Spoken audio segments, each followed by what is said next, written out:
Assalamualaikum warahmatullahi wabarakatuh. Bapak Ibu Guru MTS Andi Muslimin yang saya hormati, pada kesempatan saat ini saya akan menyampaikan evaluasi hasil supervisi KPM yang nanti akan juga kita bahas rencana tindak lanjut dari supervisi KPM pada semester 1 tahun 2023-2024 ini. Sudah saya buat dalam bentuk PowerPoint. Bapak Ibu, kami harap bisa merefleksikan diri sendiri dari apa yang sudah saya supervisi, dan tentu ini bukan dalam rangka menyalahkan atau apapun. Ini adalah sebagai suatu usaha pengembangan kita bersama, perbaikan bersama, karena yang menjadi orientasi kita adalah para siswa. Sehingga ini bukan dalam pengertian saya kok masih salah, terus tidak Bapak Ibu. Karena kita memang untuk terus berbuat baik dan senantiasa menuju kepada kebaikan. Berikut akan saya sampaikan hasil evaluasinya.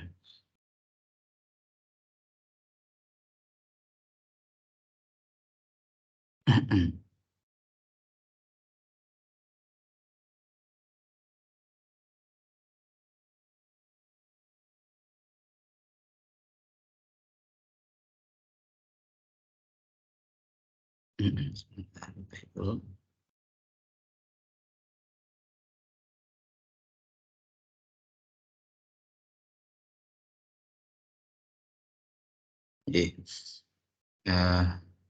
Judul evaluasi dan rencana tindak lanjut supervisi KPM MTS Andi Muslimin semester 1 tahun pelajaran 2023-2024.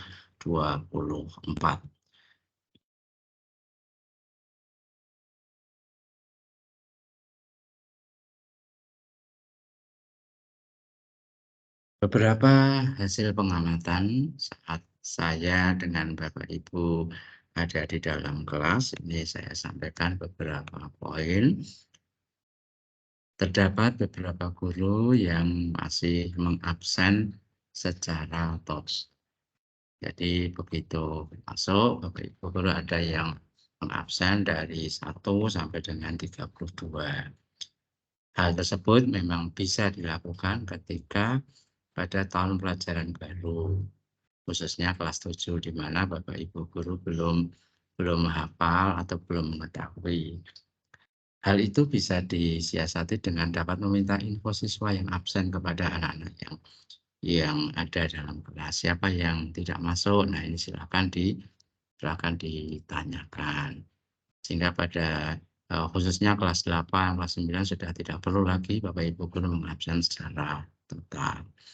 Kemudian yang berikutnya terdapat juga ada sumber video yang anonymous atau sumbernya tidak diketahui. Karena kita itu berada dalam cakupan keilmiahan, maka diharapkan kalau kita mengambil sumber video yang bukan milik kita, harus disebutkan sumber video tersebut yang ditayangkan. Ini juga memberikan pendidikan kepada para peserta didik ketika akan mengambil sesuatu yang bukan sumbernya dari dirinya langsung, anak didik kita ajari untuk menyebutkan dari mana itu memperoleh. Ini satu pendidikan karakter juga kepada anak-anak. Kemudian yang berikutnya, apersepsi tidak menyasar pada inti materi. Jadi ada kami jumpai Bapak Ibu guru yang memang melakukan apersepsi, tetapi tidak secara langsung atau direct berkaitan dengan materi yang akan disampaikan. Ini perlu kita ketahui bahwa apersepsi itu adalah sebagai jembatan yang sangat bagus untuk memahami inti materi. Sehingga kalau misalnya ini gampangannya, kita akan menyampaikan masalah pasar, ya tentunya apersepsinya adalah tentang masalah perdagangan, kemudian mengenai masalah transaksi. Ya. Tentu kita tidak akan menyampaikan persoalan pasar, tapi dengan apersepsi berupa kita menceritakan tentang stasiun, tentang bandara, itu kan kurang nyambung Bapak Ibu. Kemudian yang berikutnya, semua siswa memutar video. Ini tentu juga kurang optimal Bapak Ibu. Mengapa? Karena kalau semuanya menyetel video melalui HP-nya masing-masing, ya konsentrasi anak-anak itu akan terpecah. Ya, suara-suara yang muncul dari beberapa HP tentunya tidak akan mendukung untuk pemahaman materi. Jadi diusahakan Bapak Ibu guru menayangkannya secara sentral, baik itu melalui PowerPoint atau melalui video yang diduplikasikan antara HP dengan LCD itu masih memungkinkan. Sehingga anak-anak bisa fokus melihat tayangan dan Bapak Ibu guru bisa melakukan mobiling atau bergerak di dalam kelas. Kemudian yang berikutnya,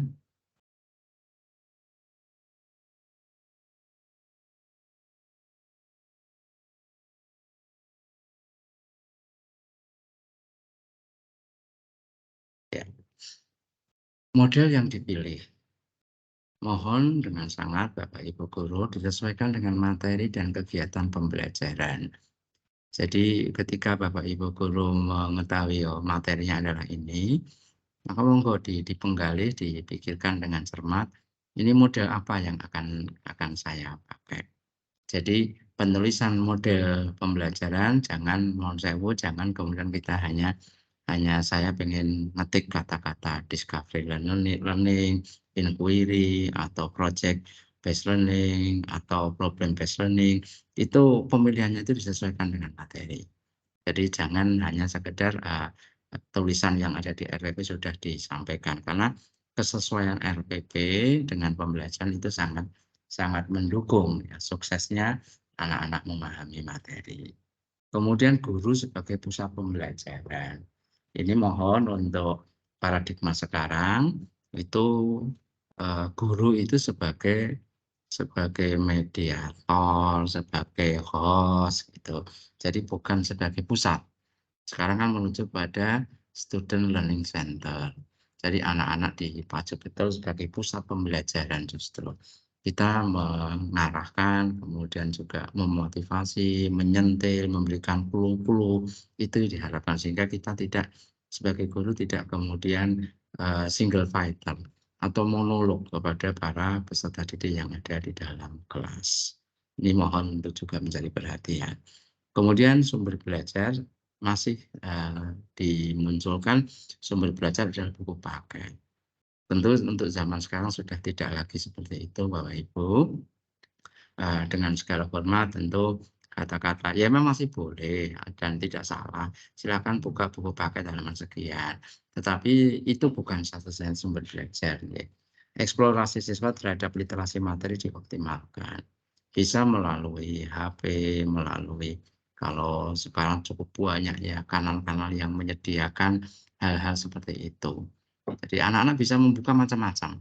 Bisa membuka beda antara satu siswa dengan siswa yang lain dengan materi yang ditunjuk oleh Bapak Ibu guru. Materinya ini.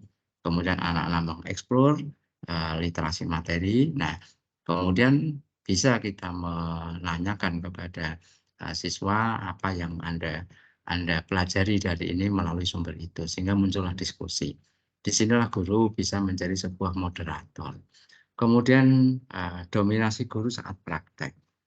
Memang ada beberapa mata pelajaran yang harus praktek di laboratorium atau praktek yang dibawa ke kelas. Ini kita harapkan guru juga sekedar clue. Kalau misalnya ada katakanlah 8 parameter, maka guru cukup mencontohkan satu parameter saja, maka yang lain variabel-variabel atau parameternya itu bisa dikerjakan oleh anak. Sehingga anak betul-betul dapat menemukan dari apa yang ia lakukan dari variabel yang kita tunjukkan. Di sini juga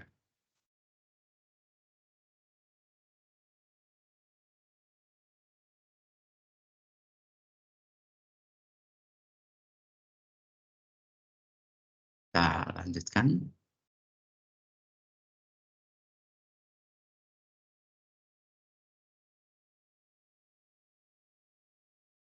Ya.